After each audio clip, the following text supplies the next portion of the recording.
여러분, 들어보세요. 나르시시스트가 가장 두려워하는 순간이 뭔지 아세요? 바로 여러분이 강해질 때입니다. 혹시 이런 경험 해보셨나요? 스스로를 치유하고 더 강해지고 하루하루 성장하는 자신이 느껴질 때 누군가는 그걸 축하하기는커녕 오히려 위협처럼 느낀다는 거요? 특히 나르시시스트 같은 사람들이요. 그들은 자신이 더 이상 여러분을 조종할 수 없다는 걸 깨닫는 순간 그냥 물러나지 않습니다. 더 교활해지고 더 위험해지고 심지어 더 절박해집니다. 그들은 여러분을 다시 끌어들이기 위해 모든 비열한 술수를 동원하죠. 오늘은 그들이 사용하는 5가지 비열한 전략을 낱낱이 파헤쳐 보려고 합니다. 이건 단순한 심리게임이 아닙니다. 여러분의 마음을 부수고 다시 그들의 통제 속으로 끌어들이려는 정교한 심리전입니다. 이제부터 하나씩 알아볼 텐데요. 끝까지 함께 해주세요. 이 5가지를 알고 나면 더 이상 그들의 함정에 빠지지 않을 겁니다. 오늘이 여러분이 진짜 자유로워지는 첫걸음이 될지도 모릅니다. 여러분이 처음으로 자신의 목소리를 내고 스스로를 지키기 시작했을 때 나르시시스트가 가장 먼저 꺼내드는 무기가 뭘까요? 바로 여러분의 평판입니다. 그들은 심리학에서 스미어 캠페인이라고 불리는 전략을 사용합니다. 이건 단순한 험담이 아닙니다. 여러분의 인격을 체계적으로 공격해 주변 사람들과의 관계를 고립시키려는 교묘한 계략입니다. 나르시시스트는 여러분의 친구, 가족, 동료, 누구든 상관없이 찾아가 이야기를 퍼뜨립니다. 그리고 여러분이 공유했던 사적인 순간들, 드러냈던 약점들, 혹은 실수들을 교묘히 왜곡해 마치 문제가 여러분이라는 듯 증거로 둔갑시킵니다. 그들은 여기서 이야기꾼의 대가가 됩니다. 자신을 피해자로 포장하며 저 사람 정말 변했어요. 이제는 함께 지내기가 너무 힘들어요라는 식으로 눈물까지 흘리며 호소하죠.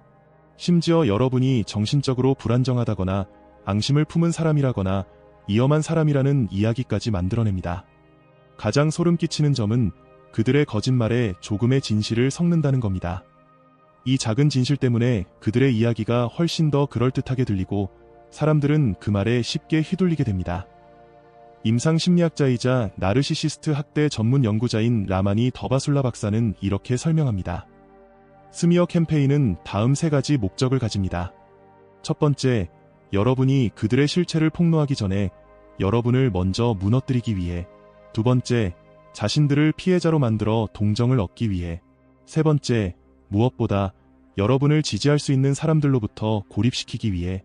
결국 여러분은 주변 사람들의 태도가 변하는 걸 느끼게 됩니다. 친구들은 점점 멀어지고 가족들은 여러분의 이야기를 의심하며 동료들마저 여러분을 다르게 대하기 시작합니다. 나르시시스트는 이미 여러분 주변의 물을 완전히 오염시켰습니다. 이제 여러분은 여러 전선에서 싸워야 하는 상황에 놓이게 됩니다. 이런 상황은 심리적으로 엄청난 타격을 줍니다. 믿었던 관계가 흔들리기 시작하면 여러분은 점차 자신의 현실조차 의심하게 됩니다. 혹시 내가 진짜 문제인 걸까라는 생각에 빠지게 되는 거죠. 그리고 그들이 원하는 건 바로 이겁니다. 여러분이 스스로를 믿지 못하게 만들고 결국 그들의 왜곡된 진실에 매달리게 하는 것입니다. 첫 번째 전략이 통하지 않을 때 나르시시스트들은 더 교묘한 기술을 꺼냅니다. 이를 빨아들이기 전략이라고 부르는데 마치 진공청소기가 모든 것을 빨아들이듯 여러분을 다시 끌어들이려는 행동을 의미합니다. 만약 여러분이 그들의 평소 방식에 넘어가지 않을 만큼 강해졌다면 어떻게 될까요? 그들은 훨씬 더 정교하고 치밀하게 움직이기 시작합니다. 그들은 여러분이 자주 갈 만한 장소에 갑자기 나타납니다. 공통 지인을 통해 메시지를 보내거나 여러분의 즉각적인 관심이 필요하다는 가짜 비상 상황을 만들어냅니다. 그리고 무엇보다 여러분의 동정심을 공략합니다. 나 이제 치료받고 있어. 정말 많이 변했어. 내가 뭘 잘못했는지 이제야 알겠어. 이런 말을 하며 여러분의 마음속에 묘한 죄책감을 심어주죠. 더 강력한 빨아들이기 전략은 여러분의 약점을 레이저처럼 정밀하게 공략하는 방식으로 진행됩니다. 예를 들어 여러분이 동물을 사랑한다는 걸 기억했다가 갑자기 길 잃은 강아지를 구조했다는 이야기를 올립니다. 혹은 여러분이 부모님을 걱정한다는 걸 알고는 가족 문제에 슬며시 끼어듭니다. 가장 교묘한 방법 중 하나는 빵부스러기 전략입니다. 이 방법은 살짝만 관심을 보이면서도 결코 진심으로 다가오지 않는 방식입니다. 예를 들어 늦은 밤에 보내는 "잘 지내? 라는 문자 한 통, 소셜미디어에 남긴 짧은 댓글, 공통 지인을 통해 전해 듣는 "널 그리워하고 있어" 같은 말이 여기에 해당합니다. 여기서 그들의 진짜 목표가 무엇인지 알아야 합니다. 그들은 여러분을 완전히 되찾고 싶어하는 게 아닙니다. 여러분을 감정적으로 묶어두려는 것일 뿐입니다. 그들이 원하는 건 여러분이 끊임없이 그들의 행동을 분석하고 그들의 의도를 고민하며 "이제는 진짜 변했을까? 라는 생각으로 시간을 낭비하는 것입니다. 그들이 여러분의 관심을 독차지하는 동안 여러분은 자신을 위한 새로운 삶을 구축할 시간과 에너지를 잃어버리게 됩니다. 여러분이 더 이상 직접적으로 조종당하지 않을 만큼 강해졌다면 나르시시스트는 또 다른 전략을 꺼냅니다. 바로 대리 전쟁입니다. 이 전략은 나르시시스트가 다른 사람들을 동원해 대신 공격하는 방식으로 가장 정교한 형태의 심리전이라 할 수 있습니다. 그들은 여러분의 지지 기반을 무기로 삼아 여러분을 공격하려 합니다. 먼저 자녀가 표적이 됩니다. 그들은 상처받은 부모인 척하며 이런 말을 합니다. "내가 변했어. 이제 가족을 사랑하지 않는 것 같아." 아이들은 혼란스러운 상황에서 가족의 문제를 해결하려는 마음에 나르시시스트가 조작한 메시지를 무의식적으로 전달하게 됩니다. 결국 여러분은 아이들의 죄책감과 조작된 메시지를 마주하게 되죠. 친구들도 예외는 아닙니다. 나르시시스트는 여러분과 나눈 사적인 대화를 교묘히 편집해 마치 여러분이 문제인 것처럼 이야기를 퍼뜨립니다. 그리고는 걱정하는 친구인 척하며 이렇게 말하죠. "요즘 너 괜찮아? 내 정신 건강이 걱정돼." 친구들은 그저 돕고 싶어 하지만 사실 그들은 나르시시스트의 메시지를 전달하는 도구로 이용당하고 있을 뿐입니다. 확장된 가족 또한 또 다른 전쟁터가 됩니다. 나르시시스트는 친척들을 여러분에게서 떼어놓으려고 끊임없이 노력합니다. 가족 모임에서 눈물까지 보이며 이렇게 말합니다. "내가 버림받았어." 그들은 스스로를 책임감 있고 안정적인 사람으로 포장하며 여러분을 이기적이고 멀어진 사람으로 묘사합니다. 결국 여러분은 가족들 사이에서도 고립되기 시작합니다. 이런 대리 조작은 특히나 잔혹합니다. 왜냐하면 이것이 여러분의 진정한 관계를 오염시키기 때문입니다. 이제는 사랑하는 가족들이나 친구들이 정말 자신의 생각을 말하는 건지 아니면 나르시시스트의 의도를 전달하는 건지조차 분간하기 어려워집니다. 결국 모든 대화가 잠재적인 지뢰밭이 되어버립니다. 가장 충격적인 점은 나르시시스트가 이 과정에서 자신의 손을 더럽히지 않는다는 것입니다. 그들은 직접적으로 위협하거나 욕설을 퍼붓지 않습니다. 대신 진심으로 여러분을 걱정하는 척 여러분을 사랑하는 사람들을 동원해 압박합니다. 이것이 바로 대리 조작이며 믿을 수 없을 만큼 효과적입니다. 여러분이 나르시시스트의 보통 수준의 감정 조작에 넘어가지 않을 만큼 강해지면 그들은 더 극단적인 수단을 꺼내듭니다. 이것은 단순한 조작이 아닌 감정적 학대라고 부를 수밖에 없는 수준으로 치닫습니다. 그들은 마치 외과 의사가 메스를 들이대듯 여러분의 가장 깊은 두려움과 불안을 정교하게 겨냥합니다. 예를 들어 그들은 자해 위협까지 서슴지 않습니다. 하지만 이 위협은 진짜로 자신을 해치려는 것이 아닙니다. 여러분이 떠나려 할 때 그들은 이렇게 말합니다. "내가 나를 죽이고 있어. 너 없이는 살 수 없어." 이것은 전적으로 여러분이 그들의 안위를 책임져야 한다는 죄책감을 심어주기 위한 계산된 행동입니다. 그뿐만이 아닙니다. 그들은 여러분이 소중히 여기는 모든 것을 하나씩 파괴합니다. 단순히 물건만이 아니라 추억, 관계, 그리고 꿈까지도요. 직장에서는 여러분의 평판을 망치기 위해 상사나 동료들에게 전화를 걸어 정신적 안정성에 의문을 제기합니다. 새로운 연애를 시작하면 상대방에게 연락해 여러분이 위험한 사람이라는 경고를 날립니다. 이 모든 행동은 철저히 계산된 타이밍에 이루어집니다. 그들은 여러분이 가장 취약한 순간, 중요한 인생의 전환점, 가족 문제, 혹은 개인적으로 큰 성취를 이룬 순간을 노립니다. 그들이 원하는 건 단 하나입니다. 여러분의 행복을 오염시키고 모든 좋은 순간을 그들과 연결되도록 만드는 것. 재정적 학대 또한 그들의 강력한 무기 중 하나입니다. 자산을 숨기거나 공동계좌의 신용카드를 최대 한도까지 사용합니다. 갑자기 가계비를 내지 않거나 허위 보험 청구나 세금 신고를 통해 여러분을 법적 문제에 연루시킵니다. 그들은 돈을 무기로 혼란을 일으키며 여러분이 감당할 수 없는 문제에 소용돌이에 빨려 들어가게 만듭니다. 결국 그들의 목표는 여러분이 이렇게 믿도록 만드는 것입니다. 나는 이 사람 없이는 절대 살 수 없어.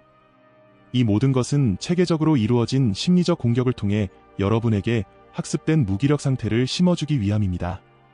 나르시시스트의 가장 잔혹한 공격은 마지막에 펼쳐집니다. 다른 모든 전략이 실패했을 때 그들은 이제 여러분의 정체성 자체를 겨냥합니다. 더 이상 단순히 통제하려는 것이 아닙니다. 그들의 목표는 단 하나, 여러분이 사람으로서의 자신을 완전히 파괴하는 것입니다. 그들은 체계적으로 여러분을 특별하게 만드는 모든 것을 공격합니다. 여러분의 재능, 여러분의 꿈, 여러분의 가치관, 그리고 신념까지요. 그들에게는 아무것도 신성하지 않습니다. 그들은 여러분의 목표를 비현실적이다고 폄하합니다. 여러분의 성취는 운이 좋았을 뿐이라고 깎아내립니다. 심지어 여러분의 가장 핵심적인 성격적 강점조차 결점으로 왜곡합니다. 하지만 이것은 단순한 비판이 아닙니다. 이것은 여러분의 근본적인 자아를 흔들기 위해 설계된 정교한 심리전입니다. 그들은 여러분이 가장 자랑스러워했던 순간들을 찾아내 그것을 부끄러운 실패로 재구성합니다. 여러분의 가장 큰 강점을 약점으로 뒤바꿉니다. 그리고 끊임없이 비교합니다. 내 형제는 더 성공했잖아. 내 친구는 더 매력적이야. 내 동료들은 너보다 훨씬 유능해. 더 소름 끼치는 점은 그들이 이런 행동을 도움인 척하며 한다는 겁니다. 나는 그냥 솔직하게 말하는 거야. 나만큼 너를 제대로 보는 사람은 없어. 그들은 이런 방식으로 자신들의 잔인함을 냉정한 사랑으로 포장합니다. 심지어 여러분의 기억까지 공격합니다. 그 일은 그렇게 일어나지 않았어. 내가 잘못 기억하고 있는 거야. 너는 지금 억지로 거짓말을 만들어내는 거야. 그 결과 여러분의 가장 중요한 순간들, 그리고 여러분을 정의하는 특정 사건들조차 왜곡당해버립니다. 나르시시스트의 공격에서 자신을 지키는 첫걸음은 그들의 전술을 알아차리는 것입니다. 그들의 공격이 심화될 수 있다는 사실을 미리 이해하면 당황하지 않고 대비할 수 있습니다. 첫 번째, 모든 것을 기록하세요. 대화 내역, 위협적인 메시지, 그들의 행동에 대한 증거를 꼼꼼히 모아두세요. 이런 자료들은 나중에 법적 보호가 필요하거나 다른 사람들이 여러분의 이야기를 의심할 때 강력한 무기가 됩니다. 두 번째, 신뢰할 수 있는 지지 네트워크를 구축하세요. 여러분의 상황을 진정으로 이해하고 진심으로 지지해줄 사람들을 찾으세요. 친구나 가족만 의지하려 하면 그들 역시 조작의 대상이 될 수 있다는 점을 기억하세요. 전문가나 지원그룹의 도움을 받는 것도 좋은 방법입니다. 세 번째, 강력한 경계를 설정하고 이를 지키세요. 빨아들이기 전략에 반응하지 마세요. 중상모략 공작에 대해 변명하려 하지 마세요. 다른 사람들이 화해를 강요하더라도 흔들리지 마세요. 여러분의 경계가 흔들리지 않을 때 그들의 힘은 점점 약해질 수밖에 없습니다. 무엇보다 중요한 건 여러분 자신의 치유와 성장에 집중하는 것입니다.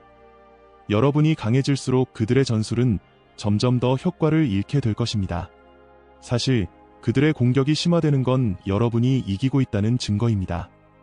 그들은 통제력을 잃고 있기 때문에 점점 더 극단적인 수단을 사용하는 것입니다. 하지만 이제 여러분은 준비되어 있습니다. 그들의 모든 비열한 전술, 비방 캠페인, 빨아들이기 전략, 대리 전쟁, 감정적 학대, 정체성 말살을 알고 있습니다. 그리고 무엇보다 이것들이 사랑이 아니라 통제를 위한 전략이라는 사실을 이해하고 있습니다. 그들의 공격이 심화될수록 이것이야말로 여러분이 이기고 있다는 증거임을 기억하세요. 가장 강력한 행동은 앞으로 나아가는 것입니다. 계속 치유하세요. 계속 성장하세요. 그리고 계속 여러분이 본래 되어야 할 모습으로 거듭나세요. 여러분의 강인함은 단순히 나르시시스트를 위협하는 것에 그치지 않습니다. 여러분의 이야기는 여전히 어둠 속에 갇혀있는 사람들에게 희망과 영감을 줄 것입니다. 이 영상이 여러분이 겪고 있는 상황을 이해하는 데 도움이 되었다면 좋아요를 눌러주시고 나르시시스트 학대에서 치유하는 방법에 대한 더 많은 콘텐츠를 구독해주세요. 댓글로 여러분이 겪은 비열한 전술에 대해 나눠주세요. 여러분의 이야기가 누군가에게 자신의 힘을 찾는 데 필요한 용기가 될 수 있습니다. 기억하세요. 여러분은 이 싸움에서 혼자가 아닙니다. 그리고 여러분은 생각보다 훨씬 강합니다. 오늘도 여러분은 한 걸음 더 나아갔습니다. 그럼 다음 시간까지 부드럽게 걸으며 깨어있기를 바랍니다. 오늘도 영상 끝까지 시청해주셔서 감사합니다. 저는 알씨였습니다. 다음 영상에서 다시 만나요.